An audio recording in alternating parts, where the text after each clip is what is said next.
चलते हैं हिंदी चैप्टर 4 में, क्लास 10 के लिए। नाखून क्यों बढ़ते हैं, इसका लेखक है हजारी प्रसाद द्विवेदी। चलिए, इनमें से खास 6 क्वेश्चन लिए हमने, और इसमें कहते हैं क्या है। द्विवेदी का जन्म, हजारी प्रसाद द्विवेदी का जन्म 1907 में यूपी यानी मध्य प्रदेश बलिया जिला गांव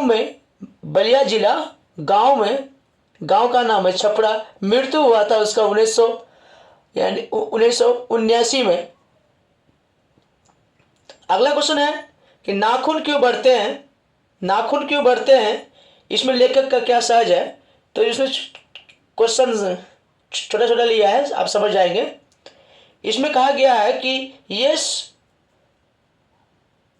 साधन का विषय है या फिर सोचने का विषय है।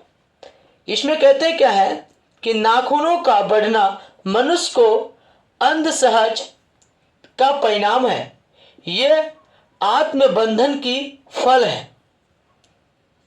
अगला क्वेश्चन है कि बढ़ते नाखूनों द्वारा प्रकृति मनुष्य को क्या याद दिलाती है।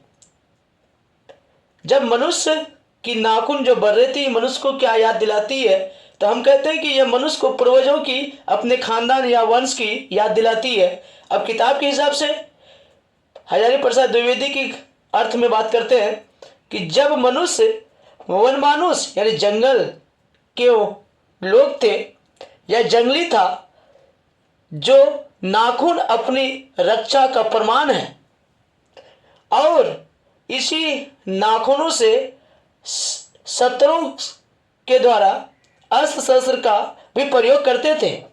और कहा जाता है कि नाखून पर ही ये लोग, जंगली लोग, निर्भर रहते थे। जब ये इन लोगों का भोजन पकड़ना या किसी शिकारी को पकड़ना या फाड़ना, चीरना, खाना होता था। आज से लाखों वर्ष पहले की बात, जब दुनिया बनी थी, इंसान उसमें पैदा हुए थे, तब की बात कह रहा है कि उनका नाखून ही सब कुछ था। उसके बाद धीरे धीरे विकास हुई, बुद्धि आई, तो लकड़ी, पत्थर, सबसे पहले पत्थर की या उनके मांस का एक टुकड़ा से भी, बड़े जानवरों की हड्डी से भी हथियार बनाना शुरू किया था। इसके बाद हम लोग हिस्ट्री में बात करेंगे। अभी हिंदी में लेते हैं इसको फिर, कि मनुष्य बार बार नाखून को क्यों काटता है। कहने का अर्थ है भाई, जब इसकी विकास नहीं हुई थी हमारे देश में, किसकी, क्या कहता है, बुद्धि की और पदार्थ की या वस्तु की, ऐसे हमारी जो समाधान की वस्तु हैं, विकास नहीं हुई थी, तब इनका नाखून की जरूरत थी। अब लेखक कह रहे हैं इसको क्यों बार बार काटते हैं हम लोग। तो इसमें लिखा है कि प्रारंभिक काल में मानव एवं पशु एक समान थे। प्रारंभिक काल, जब दुनिया के मनुष्य आए थे। अब कह रहे हैं कि नाखून अस्त्र थे। जैसे विकास की धारा बढ़ा, दोनों में अलग अलग विचारधारा का जन्म दिया और मनुष्य नाखून को काटना जरूरी समझा आदि। कहने के अर्थ है जैसे इसकी जरूरत थी तब इसका जरूरत समझा, अब इसकी जरूरत नहीं है तो इसकी जरूरत भी हम लोग ने नहीं समझते हैं। अगला क्वेश्चन है कि लेखक द्वारा नाखूनों को अस्त्र के रूप में कहां तक देखना चाहते थे। लेखक द्वारा इसके बारे में तर्क देता है कि लाखों वर्ष पहले मनुष्य जंगली था, उसे नाखून की जरूरत थी, क्योंकि सामान्य मनुष्य का अस्त्र नाखून था और आधुनिक समय में नाखून की जरूरत नहीं समझा है। अभी के युग में नाखून को बढ़ावा देने के बाद इस पे कोई बात विचार नहीं समझा है, क्योंकि पहले इसकी जरूरत थी, अब नहीं है। उसके बाद अभी इसके सिर्फ सजने संवरने में ही नाखून की विशेषता समझा जाता है, इसके अन्यथा नहीं। अगला क्वेश्चन कह रहा है कि लेखक क्यों पूछा है कि पूंछ मनुष्य किसकी ओर, गलत बात हो गया। लेखक क्यों पूछा कि मनुष्य किसकी ओर बढ़ रहा है? मनुष्य पशुता की ओर बढ़ रहा है।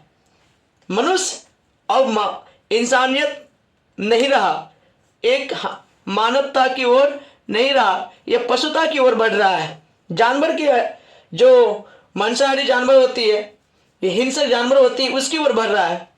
क्योंकि मनुष्य बंदूक, बम, अपहरण, चोरी, डकैती, अन्य महाविनाश की ओर बढ़ रहा है। हम कहते हैं कि देशों में युद्ध का प्रमाण है। यह हमारी प्रमाण है कि मनुष्य एक देश दूसरे देश से युद्ध जब लड़ता है तो हम लोग देखते हैं कि छोटे बच्चे जो कल जन्म लिए उनका भी 5 महीना 6 महीना आदि 4-5 साल के बच्चे, बूढ़े जो निर्दोष व्यक्ति होते हैं वो मारा जाते हैं। इसीलिए कहा गया है लेखक कि एक मनुष्य पशुता की ओर बढ़ रहा है। अगला क्वेश्चन है कि मनुष्य की पूंछ किस तरह नाखून की तरह झड़ जाएगी? लेखक के मन में एक आशा जगी है कि एक दिन मनुष्य की पूंछ की तरह नाखून बढ़ना बंद हो जाएगी और मनुष्य पशुता को त्याग कर मानवता को प्राप्त कर लेगी आदि।